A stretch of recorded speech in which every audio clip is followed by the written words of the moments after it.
The Honorable Justices of the Supreme Court of the State of Alaska. And please be seated. The Supreme Court is now in session. And this is the time set for oral argument in DesJarlais versus State of Alaska, Office of Lieutenant Governor. Are you ready to proceed? Yes, ma'am. You may proceed, sir. Good morning. My name is Clinton DesJarlais. I hail from Anchorage, Alaska. I've been in Alaska since I was 2 years old. I have before you today, in my opinion,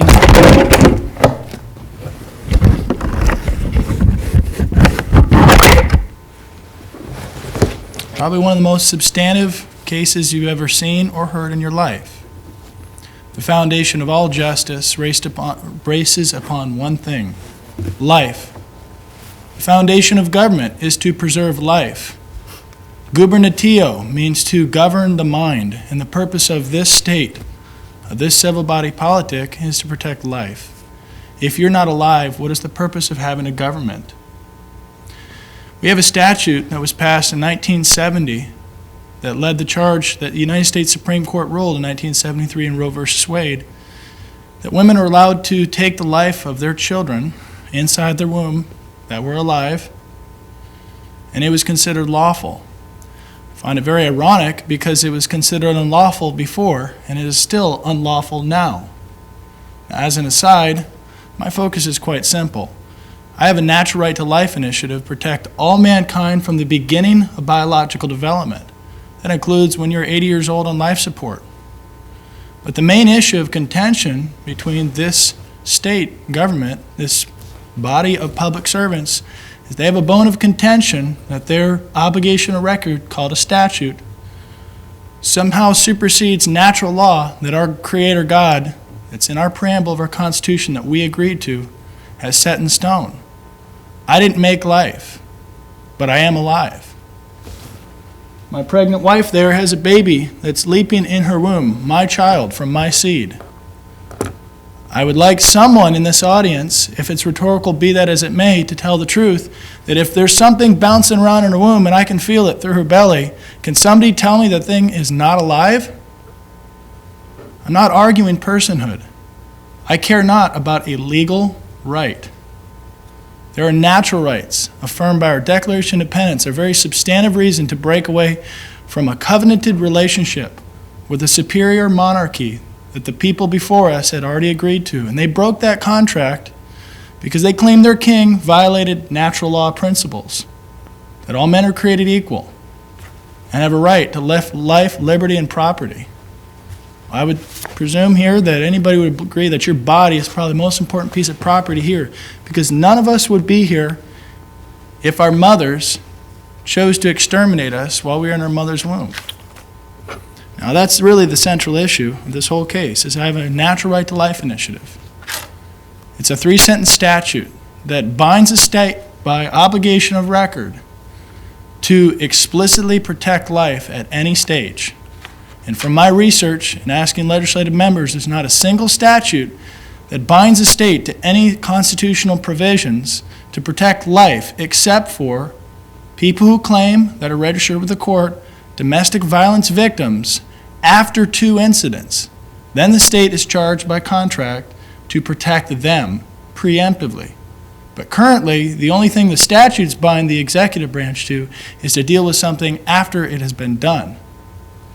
Well, I recognize that I went to the Alaska Military Youth Academy as a troubled youth in a halfway house. And this state taught me better principles than I've learned from most Christian churches and my own family.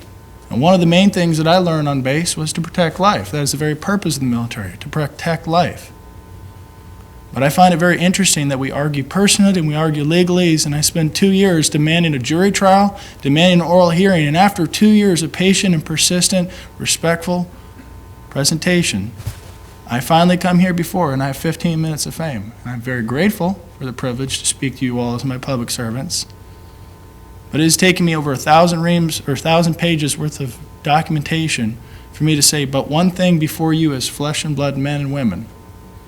Life begins when sperm touches the egg. It's affirmed by secular science, it's affirmed by religious science. I don't need to bring a litany and a pile of entourage of people to explain common sense factors. You can ask any 5-year-old. There's a baby moving in a womb. You can feel it. That baby's alive. In the common law, they focused on quickening because they didn't have an ultrasound. Well, based upon their best recollection and understanding, I think that's a good starting point for what they could discern. But that's not the time and age that we live in. So that's simply stated. What we have is a denial of due process. There's nowhere in the state constitution or any statutes to deny this initiative from being authorized. So even if this court doesn't rule from the bench to do what is right and overturn any case law, Matsu Hospital Valley Hospital versus the people who wanted abortions in the valley that was used by this court to reinforce Roe versus Wade, if it was used by Roe versus Wade as the affirming federal case law, I would like somebody here to disclaim natural law. There's a natural right to life, affirmed, and it's even in Black's Law Dictionary. Bible verses, we say that, okay, we can't take cognizance of the Bible, then why do we have a preamble that thanks God, our Creator? If atheism is true, then why do we have a constitution that rejects their religion? Some of these questions are rhetorical. Declaration of Penance. We hold these truths to be self-evident, that all men are created equal. It doesn't say born equal, it says created. They are endowed by their Creator with certain inalienable rights, that among these are life, liberty, and the pursuit of happiness. How can you pursue anything if you don't have a body? In our United States Constitution, we establish justice for the common defense to ourselves and our posterity. We have a statute that says that every single person, every single man or woman inside the womb can be killed. Just imagine what the state would look like. You wouldn't even have anything to argue over. There would be nobody existing if every woman killed her baby. It's dependent upon my wife having children in order for this state to continue to exist, because there would be no civil body politic. We have a law that allows genocide. Due process. We got the Alaska Constitution, says we who are grateful to God in the preamble. Article 1, Section 1, inherent rights, all persons. Now, I've never found anywhere in this state statutes that a person includes somebody that's born. I did find in the United States Code, the codified statutes at large of Congress, that a person is somebody who's deemed as somebody since they've been born. Well, just amend it and add unborn. Unborn doesn't mean unalive. Due process, Section 7, no person shall be deprived of life, liberty, or property without due process of law. When did these preborn children ever have an opportunity to stand in front of you all and say, I want to live? And do we have a right to presume that they want to die? Because this state had a case from this court that people who want to euthanasia against themselves weren't even allowed to choose to pay somebody. When the state constitution says, shall not impair the obligations of contract, in both constitutions, they weren't allowed to contract to have somebody kill them when they're on a terminal illness. But we can take a preborn child and kill it. I spent 8 years on active duty. I traveled all over this world to protect life. I served before and after this so-called war on terrorism. I call it so-called because in this city, many children are sucked up in a meat-eating vacuum cleaner, ripped limb from limb, and many body parts across this country are sold. But if I was to peacefully petition and stand before that building and make a human barricade to stop what I know is murder, I would go to jail. But my body, my life, which was risked for the lives of all, could be hurled into a foreign country to die for freedom on a war on terrorism. Yet if I stood in front of to stop genocide, I would go to jail. 20 years is a federal crime for racketeering, even if I did it all by myself. I find these inequities to be pretty surprising.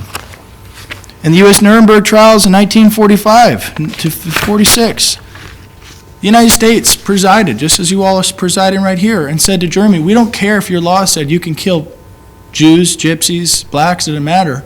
You violated natural laws. You're guilty, we're hanging you. So just because man's law says it's allowed doesn't mean it's right. And other nations agreed that it was wrong. So the last thing I have, well, there's one other aspect, is United States Code, Genocide Defined. Now I was told that it rebutted that this doesn't apply, but what I find interesting is basic offense. whether in time of peace or in time of war, with the specific intent to destroy in whole or in substantial part a national, ethnic, or racial group. Punishment is $1 million and life in prison. And one of the issues was preventing the birth of a group, was genocide. I find that pretty interesting. So to close on the first portion, all I want is to see this court affirm natural law. The United States Supreme Court in Roe v. Wade, Black's Law Dictionary, 5th edition, if you look up the word life, it is defined as, Roe v. Wade said, life begins at conception. And that's Roe v. Wade. And they said, since nobody ruled on the issue of life and natural rights, only on personhood, we agree with the plaintiff or the appellant. So now I'm trying to overturn what Sarah Weddington did in 1973 and go right back to the way it was even under the common law. That life begins at the beginning of biological development, and a government's fundamental purpose is to protect life. I have a 5-minute rebuttal, and I believe I'm over my time. If I could please be excused. Yes, that's fine. You can reserve the remainder of your time for rebuttal, sir. Thank you. Ms. Fox.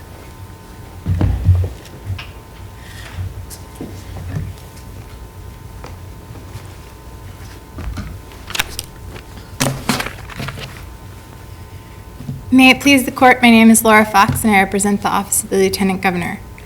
I'm going to focus on the claim that the Lieutenant Governor was required to certify the Natural Right to Life Initiative petition for circulation. The Natural Right to Life Initiative, which Mr. DesJarlais was one of the sponsors of, is intended to ban abortion in most cases. The Lieutenant Governor didn't certify the initiative for circulation because such a broad abortion ban is clearly unconstitutional under controlling precedent of this court and the United States Supreme Court. That's a permissible reason for the Lieutenant Governor to decline to certify an initiative, as explained mainly in the 2006 and 2010 Kohlhaas decisions, which had to do with initiatives that proposed secession from the United States. The Kohlhaas cases explain that the Lieutenant Governor may deny certification of an initiative if, quote, controlling authority establishes its unconstitutionality. Generally, the Lieutenant Governor should presume that an initiative is constitutional, absent clear authority establishing its invalidity. However, in order to avoid a waste of resources and needless litigation, the Lieutenant Governor may refuse to give life to proposals or laws that are clearly unconstitutional. So that language comes from both Kodiak v. Mahoney and the 2 Kohlhaas decisions. This rule that the Lieutenant Governor can decline to certify a clearly unconstitutional initiative, this rule makes sense because it takes a lot of state resources to place an initiative on the ballot for a statewide vote, and then it takes even more state resources to litigate over the law once it's enacted, and for the courts to hear those cases. And it's not just a matter of state resources either. It's also about the voters. The voters of the state, if they see something on the ballot and they're voting on an initiative, are going to think that that law at least has a fighting chance of becoming the law if they vote on it. So it's kind of misleading to put something on the ballot and have all the voters of the state vote on it when it's all but certain to be struck down by the courts as soon as it's enacted. And that's the kind of law we have here. Under the controlling precedent of this court's Valley Hospital decision and the United States Supreme Court's decision in Roe v. Wade, the state can't have a law that broadly bans abortion in most cases. So the Natural Right to Life Initiative, if enacted, would be all but certain to be immediately struck down by the courts. That means that the Lieutenant Governor was justified in declining to certify it for circulation, and it means that the Superior Court correctly granted summary judgment to the state. And this case raised only purely legal issues, so there was no need for a trial, and that the case was properly disposed of on summary judgment. So if the court has no questions, I'd ask the court to affirm the decision of the Superior Court granting summary judgment to the state. Thank you, Ms. Fox. Thank you. Mr. DesJarlais, this is your time for rebuttal. Thank you. Article 1, Section 22, the last Constitution which was interestingly enough added to and during the same time as Roe versus Wade, I believe 1971, says everyone has the individual right to privacy. The legislature shall implement this section. I asked many senators, I've been on my own dime